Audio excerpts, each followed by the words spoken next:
We heard you had some questions about changing the thumbnails on a YouTube ad. Here's a big surprise. You can't change it on the YouTube ad, but you can change it on the YouTube video, which you run as the ad. So when you make that change, you're not making that within ads.google.com.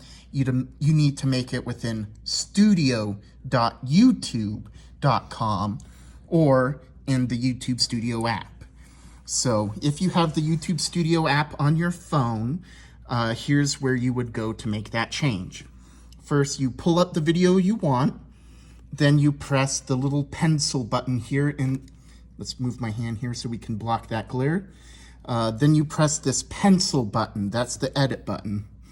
Once you go there, you'll see the thumbnail, and then you'll press this icon in the top, left-hand corner. That's where you can change the thumbnail. Now you'll see that by default, it can pull out different thumbnails from within the content of the video itself. What I usually do though for ads and for my own YouTube videos is I make a thumbnail that uses specific keywords that are found in the video.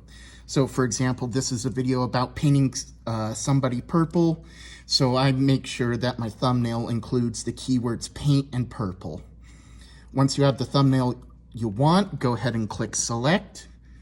Here you can make any other edits such as description. You want to make sure your description uses relevant keywords and tags.